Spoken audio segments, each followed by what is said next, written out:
Hello everyone, I hope you all will be fine. पंचवर्षीय योजना की श्रृंखला में हमने पहली, दूसरी और तीसरी पंचवर्षीय योजना को देखा। साथ ही साथ हमने प्लान हॉलीडे को भी देखा, यानी कि हमने 1951 से 1969 तक भली भांति अब तक देखा। आज की कक्षा में हम डिस्कस करेंगे 1969 से 1974 यानी कि चौथी पंचवर्षीय योजना के बारे में। हमने अब तक देखा कि पहली पंचवर्षीय योजना जो कि कृषि पर आधारित थी, दूसरी उद्योग पर, तीसरी में आत्मनिर्भरता और स्वतः स्फूर्त भारत की बात की गई थी। तीसरी योजना असफल भी हुई थी क्योंकि वहाँ पर दो प्रमुख युद्ध हुए थे, ये हमने देखा था। तो चौथी पंचवर्षीय योजना में जो बात की गई वो सेल्फ रिलायंस और सेल्फ सफिशिएंसी इन फूड की बात की गई। सेल्फ रिलायंस कहने का अर्थ है कि आत्मनिर्भरता, और इसमें बोला गया कि प्रोग्रेस टुवर्ड्स सेल्फ रिलायंस, यानी कि सेल्फ रिलायंस को तो हम बहुत पहले से लेके चलते आ रहे थे। आत्मनिर्भरता तो हमारा लक्ष्य बहुत पहले से था। पहली पंचवर्षीय योजना में भी हमने इसकी बात की थी कि हम आत्मनिर्भर हो। दूसरी में भी उद्योग पर जोर डालकर हमने आत्मनिर्भरता की बात की थी। तीसरी में तो हमारा लक्ष्य ही था आत्मनिर्भर और स्वतः स्फूर्त। तो आत्मनिर्भरता पहले से चलती आ रही थी, लेकिन हमने बोला कि इस योजना में हम इसमें प्रोग्रेस लाएं, मतलब अधिक से अधिक आत्मनिर्भरता की ओर हम पहुंच पाएं, ये बात की गई थी। और इसका ऑब्जेक्टिव था कि to improve domestic and food production. ये इसलिए कहा गया क्योंकि फूड प्रोडक्शन हमने देखा तीसरी पंचवर्षीय योजना में इतनी खराब स्थिति हो चुकी थी कि हम दूसरे देशों से हम खाने को मांग रहे थे, हम अनाज मांग रहे थे, यूएस से मांग रहे थे, हम वहाँ से ग्रेन को भी लोन लिए थे कि हमें खाने को इतना दे दो। हमारे पास खाने की उपलब्धता नहीं थी, बहुत खराब स्थिति से हम गुजरे थे उसमें। तो कहा जाता है ना कि जब हमें ठोकर लगती है, जब इंसान को ठोकर लगती है तो वो अपना हर कदम फूक फूक कर रखता है, बहुत सोच समझ कर रखता है। चौथी पंचवर्षीय योजना में भी यही सोचा गया, और हम हर जो भी हम अपने नियम बना रहे थे, जो भी नीतियाँ बना रहे थे, वो बहुत सोच समझ कर बना रहे थे। इसीलिए बोला गया कि हम अपने जो सेल्फ सफिशिएंसी की बात की गई, इम्प्रूव करने की बात की गई, फूड प्रोडक्शन को, डोमेस्टिक को, ये सारी चीज़ों को इम्प्रूव करने की बात की गई। और कहा गया कि ये एम रखा गया, it was aimed at saying no to foreign aid, यानी कि हम विदेशी सहायता नहीं लेंगे, फॉरेन एड नहीं लेंगे। So main focus of fourth 5 year plan is कि हम फॉरेन एड नहीं लेंगे और हम we will become a self sufficient and self reliance country. इसके लिए मेन जोर दिया गया कि हमारा फॉरेक्स रिजर्व मजबूत बनाया जाए, विदेशी मुद्रा भंडार हमारे पास ज़्यादा हो। विदेशी मुद्रा भंडार किस तरह से आएगा हमारे पास? तो ज़्यादा से ज़्यादा हम एक्सपोर्ट करें, ज़्यादा से ज़्यादा गुड्स एंड सर्विसेज एक्सपोर्ट करें, हमारे यहाँ पर्यटन अच्छा हो, उससे हमारे विदेशी मुद्रा भंडार अच्छी होगी। रिमिटेंसेस की बात की गई। एक रिपोर्ट में कहा गया कि इंडिया है सो सबसे ज़्यादा रिसीवर रिमिटेंसेस का है। रिमिटेंसेस क्या होती है? जब यहाँ का कोई व्यक्ति, भारत का कोई व्यक्ति सपोज विदेश में कमाता है और वो अपना सारा मनी, सारा पैसा है सो वापस अपने देश में भेजता है, तो उसे रिमिटेंसेस कहते हैं। तो इस तरह से रिमिटेंसेस से भी हमारा फॉरेक्स रिजर्व बढ़ता है। तो हमें ज़्यादा से ज़्यादा फॉरेक्स रिजर्व बढ़ाने की ज़रूरत है, और किसी भी देश के लिए फॉरेक्स रिजर्व उसका बहुत इम्पॉर्टेंट होता है। सपोज हमारे पास किसी प्रकार की क्राइसिस आ जाती है, बैलेंस ऑफ पेमेंट क्राइसिस आ गई।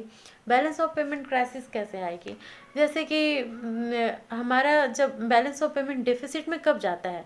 जब एक्सपोर्ट ज़्यादा होता है, सॉरी, इंपोर्ट हम ज़्यादा कर लेते हैं, एक्सपोर्ट हमारा बहुत कम हो जाता है, तो ये सब क्राइसिस की स्थिति है, ट्रेड डेफिसिट की स्थिति आ गई। इस तरह की कई समस्या होती है। तो इस प्रकार की समस्याओं से बचने के लिए, मतलब हमारा फॉरेक्स रिजर्व एक फॉरबैक ऑप्शन होता है, वही हमें बचा सकता है। तो हमारे पास फॉरेक्स रिजर्व, विदेशी मुद्रा भंडार ज़्यादा से ज़्यादा होना चाहिए, और हमें इसे बढ़ाना चाहिए। और किस तरह से बढ़ सकते हैं हमारे फॉरेक्स रिजर्व? जब हमें किसी देशों से अनुदान मिलते हैं, ग्रांट मिलता है, या फिर हमें ब्याज पर छूट मिलती है, मतलब हम ऋण लेते हैं, ऋण पर है सो हमें छूट मिलती है, मतलब बहुत कम इंटरेस्ट रेट पे हमें लोन मिल गया है किसी देश से, एक बार ऐसी सिचुएशन आई भी थी हमारे देश में 1990 या 1991 की स्थिति है, 1990 शायद, कि हमारे पास 7 दिन के लिए बस विदेशी मुद्रा भंडार बची थी। 7 दिन के बाद हमारी अर्थव्यवस्था एकदम गिरने वाली थी। उस स्थिति में तो वहाँ पे हमारा फॉरेक्स रिजर्व नहीं बचा था, बहुत ख़राब स्थिति आ गई थी।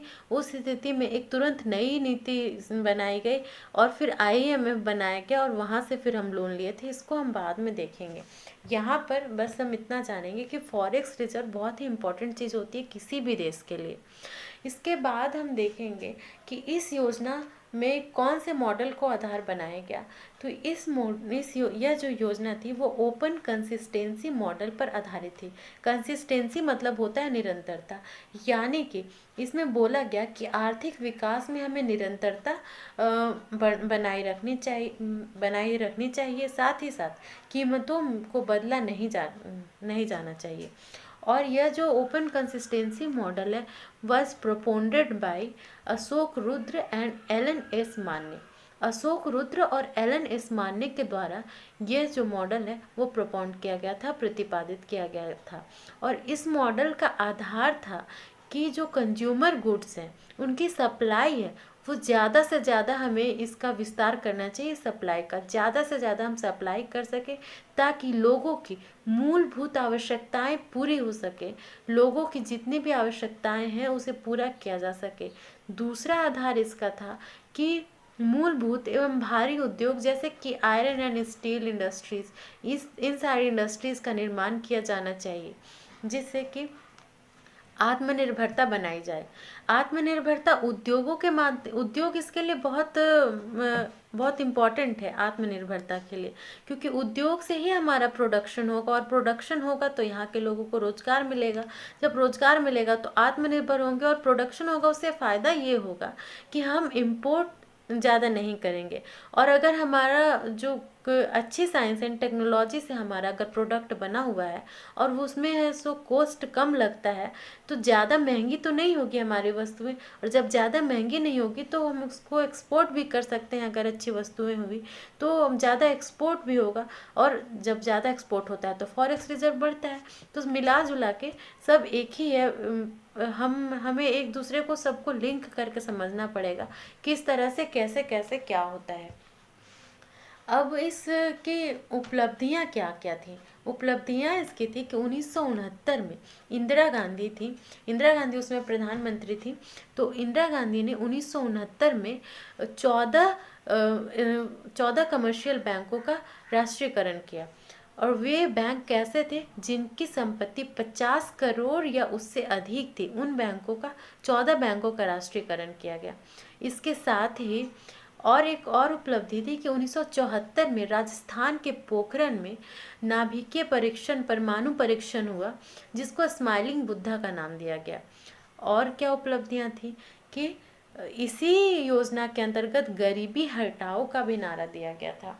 तो ये सारी कुछ प्रमुख उपलब्धियां थी इस योजना की, परंतु यह योजना असफल हो गई क्योंकि इस योजना का जो अनुमानित लक्ष्य था वो 5.6% था और इसने प्राप्त किया मात्र 3.3%। ऐसा क्यों हुआ? इसके पीछे क्या रीज़न था? तो इसी समय इसी योजना के अंतर्गत 1971 में भारत पाकिस्तान वॉर एक हुआ। थर्ड पंचवर्षीय योजना में भी हुआ था, इसमें भी हुआ, भारत पाकिस्तान वॉर हुआ, जिसमें कि बांग्लादेश एक नया देश बनकर हमारे इस दुनिया में आया। बांग्लादेश एक नया देश बना तो 1971 में ये घटना हुई। और इस कारण से भी काफ़ी हद तक हम ऐसा जानते हैं कि कोई भी युद्ध होता है तो अर्थव्यवस्था तो काफ़ी ज़्यादा प्रभावित होती ही है। दूसरा है कि 1973 में ऑयल क्राइसिस हुआ था। तो अभी हम यही जानेंगे कि ऑयल क्राइसिस हुआ था। बस ऑयल क्राइसिस पर हम एक अलग से वीडियो बनाएंगे कि ऑयल क्राइसिस कैसे हुआ था, कब कब हुआ था, इसका इम्पैक्ट इंडिया पर क्या पड़ा।